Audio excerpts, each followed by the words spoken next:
everybody out there, you're tuned in to 91.8 The Fan. You're in my corner, and I have a very special guest in the corner. Would you like to unveil your not-so-secret identity? Sure. My name's Matt Bittner, and I've been developing a game called A Robot Named Fight that'll be out September 7th on Steam for PC and Mac, and the rest of the spiel. Yeah, you already covered all the bases there. I mean, I gotta get that in there real quick. So. That was a great interview. I mean, good job. No, I'm kidding. Did it? Yeah. My work here is done. It's a celebratory, high five at the end of a movie. Yeah! Right. But no, for the fans out there who, might not be familiar with you, let's kind of start with the basics. What got you into gaming? Let's go way back. Maybe the diapers. Oh, I'm not sure. Wow. I actually, grew up out in the middle of nowhere. I live in Kentucky, and I grew up, out in the sticks, miles away from anybody. So all I really had to do when I was growing up was play games. I had a Sega Master System and an NES, and I've just been playing games, I think, as long as I can remember, really. Well, do you have any favorites or any consoles that kind of you're yes, that's the one? I grew up in when the big Super Nintendo Sega Genesis split happened, or that's who you were talking with your friends at school about. You're Genesis is better, Super Nintendo's better. I was kind of a Genesis kid. I was kind of a Sega Genesis kid, but since then I've gotten more into old Super Nintendo games. I love Super Metroid. It's a huge influence on A Robot Named Fight. I think you can touch it for 10 seconds and that'll be obvious. But yeah. Let's see. Super Metroid, the whole Mega Man series, especially the early ones. Mega Man X is cool too. A lot of old retro console games. Anything prior to N64 era. I'm so interested to, when I get to ask this question, to hear kind of where people started, because it seems regional, if you were into Sega Saturn or if you were into Nintendo, because, when I grew up, nobody had, I didn't know anybody with a Sega Saturn. I knew somebody with a Dreamcast, but, everybody just had a Nintendo console of some sort. Right. And then we kind of graduated to PlayStation. I think the first Sega I saw was at, a Boys and Girls Club. And, yeah, I know, it doesn't exist anymore, I'm not sure. And, I think, all the big kids would huddle around it and, play Sonic, and so if you wanted to play it, you kind of had to bug, a Boys and Girls attendant to be tug on their shirt. It's my turn. Yeah. Yeah, so my exposure to the Sega Saturn and the Sega Genesis is, very small. But I've been reliving it now because of Night Trap was recently re-released. Oh, yeah. That was kind of a creepy game. Yeah, well, I mean, I really love gaming history, so without that game, you wouldn't have the rating system for video games.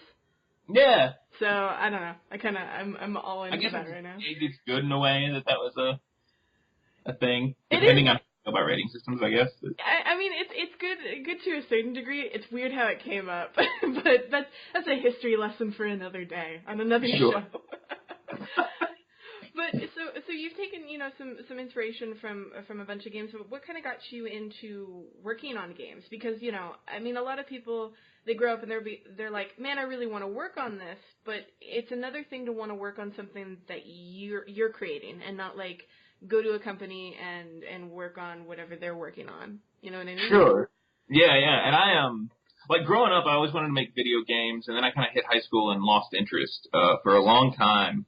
Until I was in a band with a guy, and he was like a web developer, and we started joking around about making a web game, and then I ended up learning ActionScript 3, and I learned how to code and work with Flixel doing Flash games, and then I actually got a job working for a company called HitSense, where I ended up making Draw Stick Man is the name of the game, but I worked on that.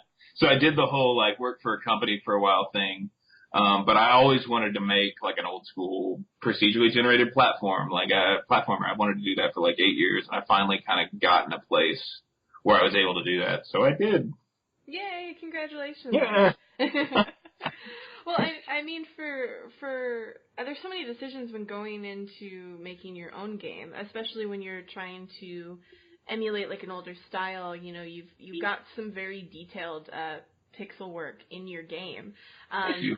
And one of the things that I think that we see a lot for people who are trying to do indie games is more the simplistic pixel style where the people don't even have faces. Do you Sure, yeah. Yeah, and so I love that. I don't mind that style. I won't say I love it, but I don't mind that style, and it works with some games. But I love that you've gone in this direction with so much detail and so much different variation. I think it makes everything kind of pop, you know. Yeah, well, thank you. I like looking at it. There are games like Hyper Light Drifter and things that are gorgeous, and they use this kind of simple, like Super Brothers style that came about, like that style of pixel art. And I really love that, but I'm just not any good at it.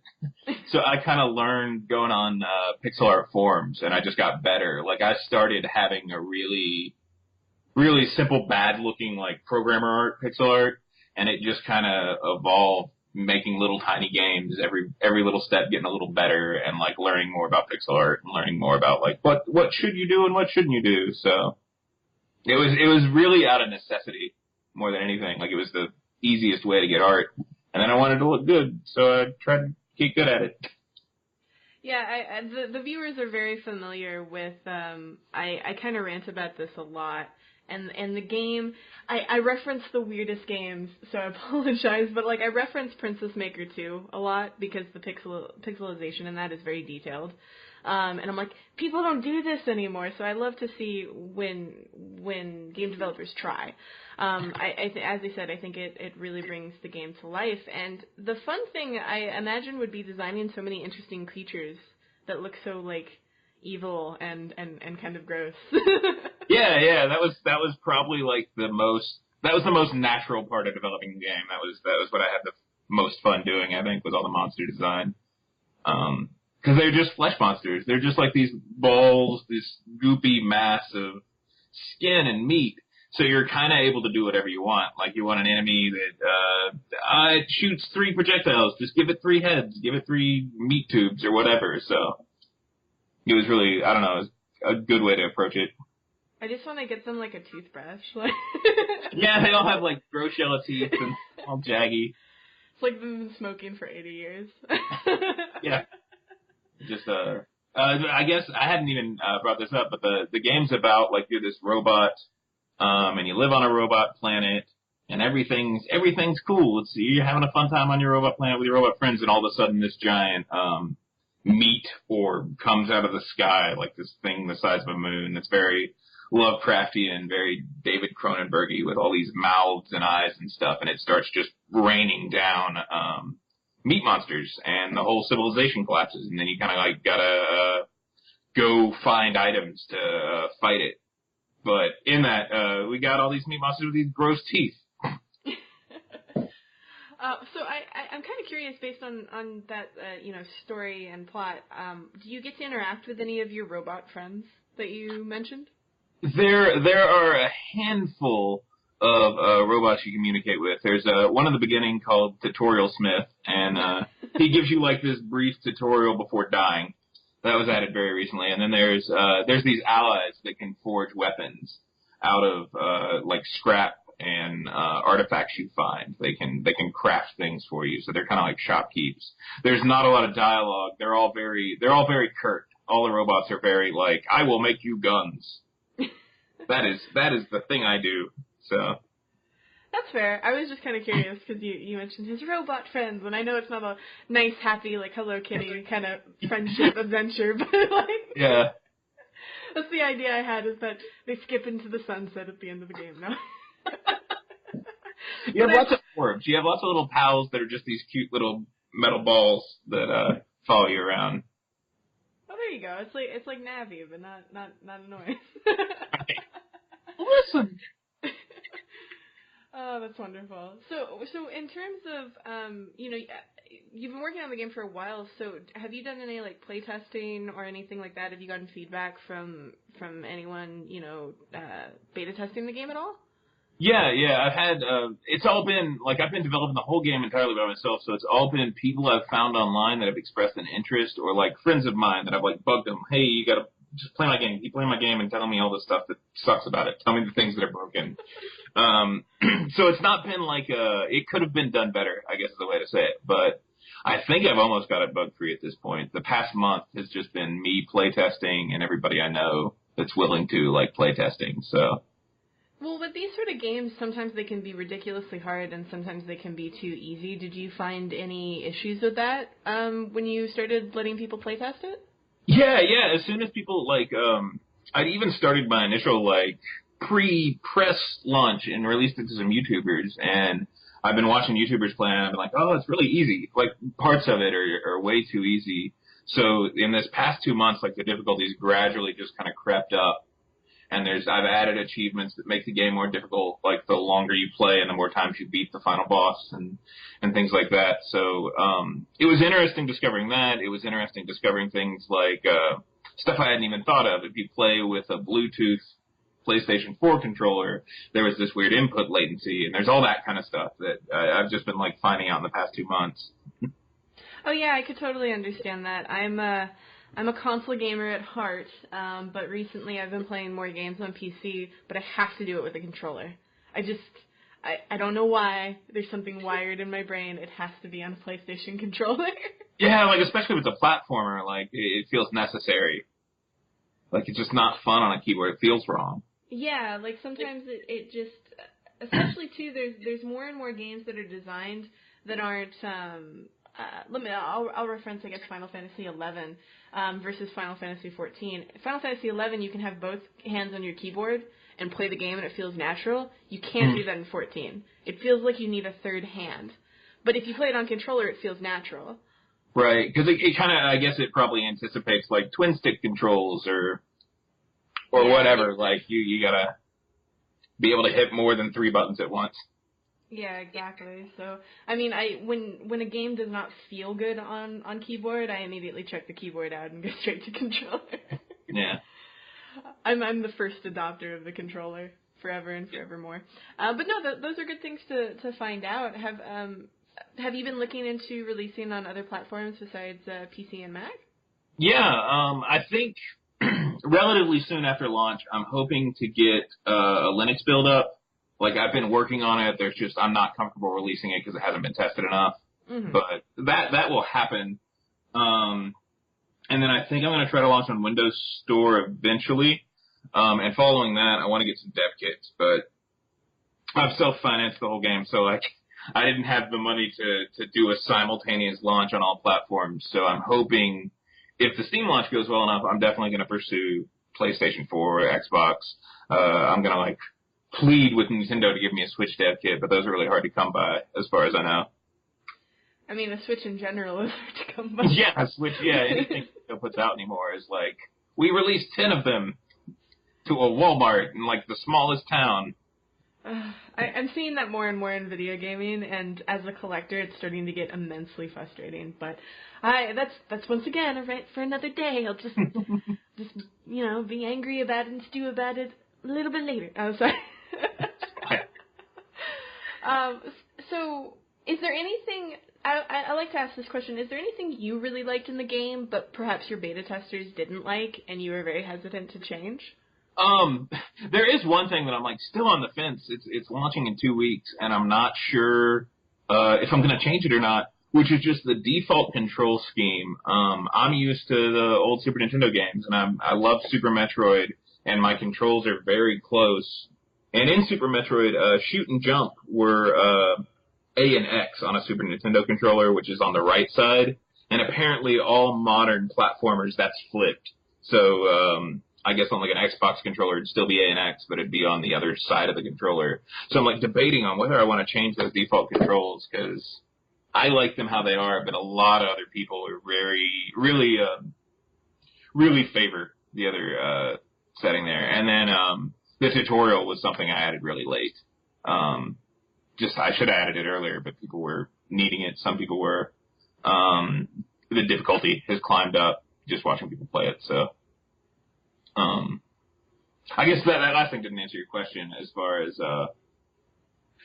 things that people didn't like that I like. Usually I just ignore them. If I know I want it in there, I'm real vain. I'm real self-absorbed in that way, I guess. So. No, it's not vain. It means you have a vision and you're willing to make sacrifices for it, which I like when you say it like that. That sounds better. Well, I mean, we're in a state with video games where, if a group of online people with their pitchforks complain about it, it's changed. And sometimes that hurts the idea of the game. Because there's this long debate, right, whether video games are art or not. Mm. And when you're forcing an artist to follow your ideals or your commercialized ideas, like you're not actually creating art anymore. You're creating like a commercial product. So I have very strong feelings about that. So if you, as the creator, have a vision, and that is the vision you wish to go for, like, go for it. Yeah, and I think that's good, but I think there's also room, like, with the medium of video games in particular, it's art that other people have to work with, right? Yeah. So I do think you've kind of failed as an artist if you make a game that people just can't play or can't grasp or can't get their head around. I think there's maybe like ways to do that are really interesting, but for the most part, like it's weird. You have to work with your audience when you make a video game. I think to make them successfully. Well, I was about to say successfully function as art, but you could argue like art's not supposed to have a function and all that stuff. But I don't know. End rant. No, I feel like there's a good balance. I think that's what you should be aiming for. But I feel like a lot of companies now are like crumbling under this pressure of changing things for the funsies of it. And it's like, does this actually serve a function, or is somebody just upset that her outfit was green? Like, the loudest people, and then like a marketing team was like, oh, don't do this, don't do that, change this, add a little knobby or a little Mega Man, you gotta jump to that thing. See, I agree with all that. Back to your question about things people want to change. I just remembered, like, it being a roguelike in the first place and it having permadeath and no save stations, like, that's definitely going to be a turnoff for some people. I think some people that love metroidvanias are going to play it and they're going to be like, no, I don't want to restart every time I die. Even though I've tried to design the game around making that feel comfortable or interesting anyways. There's some people that's just, it's not for them, but that's the case. I don't know. I love roguelikes. They're really fun. Yeah, I agree. There's some roguelikes that are done so well that make every playthrough kind of interesting. And the ones that I'm attracted to, games where you could put like 20 hours in and you still haven't learned everything, so then you have to restart to do it better and then restart again to do it. But you know what I mean? Like, yeah. There's a building process to that. Kingdoms did that really well, and Darkest Dungeon did that fantastically. Games like that I really gravitate to, and I feel like more people are now that gamers are becoming more seasoned, if you will. Like they're becoming older, they're becoming smarter, they're becoming better. And I think what I like about roguelikes in particular that kind of it lends itself to that is that I like roguelikes that are really short, personally. Like to beat the game, it doesn't take a super long time. Like you're going to play over and over and you're going to invest a lot of time doing runs, but an individual run you could hypothetically beat the game in an hour 30 minutes or whatever. And I think those little short play cycles really encourage you to explore it more and more. And especially if you're adding branching depth that encourages you to play more. Like, that's important in a roguelike to me, I guess. Yeah, I can agree with that. I'm fairly, I'll be honest, it takes me a long time to learn a roguelike because I'm one of those people that likes to explore every crevice, even if it's going to explode in my face. Like, I'm the completionist, right? Like, right now I'm playing Yokai Watch 1, and I'm collecting every yokai, even though I know I have to do it again in Yokai Watch 2. There's no reason. I've beaten the game technically twice. I've beaten all of the optional bosses, and yet here I am, still playing to get the last. Like, I don't need it, but here I am. Yeah. So I'm very similar. I've had to 100% Isaac over and over again, just every time they release a new update or a new DLC. I'm always stuck earning everything, finding everything. But, like, I don't know, I love it when a game rewards you for that. There are so many games nowadays that you kind of don't get anything out of. It was actually other than, like, a little sticker or a badge or a some don't even give me that. Like, I mean, I'll be a trophy, I can't say the word, but I'll be a trophy fanatic if I need to be. But, like, for example, Final Fantasy 15 does not reward you for doing all of the side quests. It won't even give you a sticker. It doesn't even give you a trophy. Yeah. Makes my little completionist heart cry. Aw. But yeah, I mean, at the bare minimum, they could give you like a little art, a little dash, a little toast that pops up at the bottom. It's like, good job, but yeah, the confetti, just a confetti, and like a page where you can go look at all the things. Exactly. But yeah, I agree. Achievements in general are a thing where in a robot named Fight, like I've tried to make it to where every achievement is also attached to new content. So if you you beat this boss that's way down the bottom, it will give you an achievement, and that achievement will be a new item that'll start appearing in the run. And every little completionist thing in there always gives you a little more to keep going. That's awesome. This must be a really exciting time for you because the game launches in 2 weeks, pretty much. And it's your first little baby out into the world. Yeah. Do you have any last minute like to-do list or any bit of it, or are you just like relaxing the rest of the time? No, I'm not relaxing at all. I can like barely even be excited. I'm just anxious and like, oh, did I get this video up? Did I email these folks at this press whatever? And is the Steam page still okay? Is any of the text wrong? So I'm constantly reviewing and rechecking. I'm still playtesting the game and finding like little bugs because it being procedurally generated different every time. Like you could play it 12 times and it's perfectly fine, and then you get that one run where things are just in the right order and automated testing didn't catch it. So I'm pretty much just playtesting 8 hours a day up until launch, in addition to doing all the other stuff. So well, that takes a lot of dedication. So yeah, I applaud you for that, and for all the fans out there. I'll link the game in our Discord, so you guys can check it out and see for yourself how cool it looks. And feel free to follow this guy on Twitter and Facebook. Yep. And you also robot named Fight is Twitter. You also do Twitch streams as well.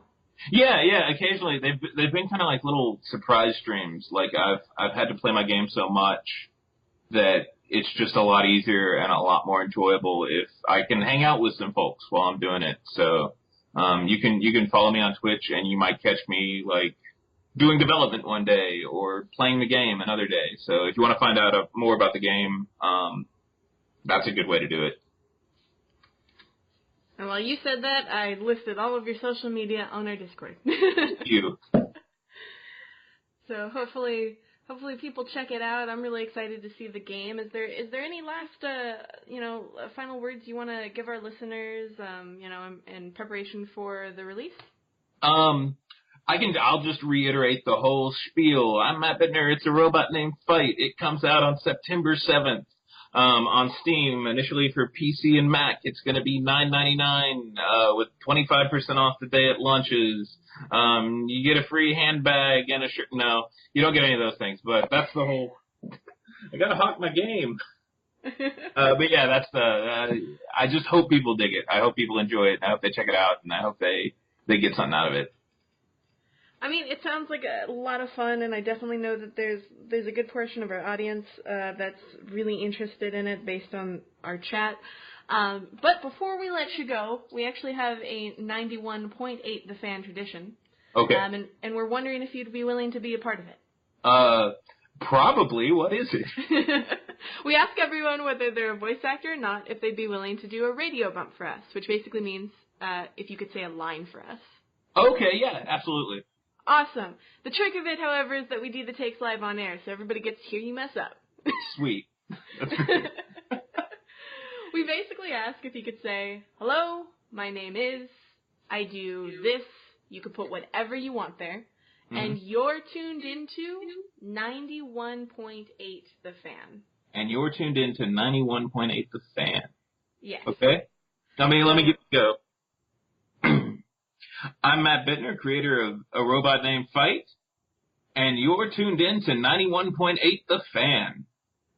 See, look at that. That was super easy. Was that, did I get all the parts? Yeah, you did. You I left out the hello, I think, well.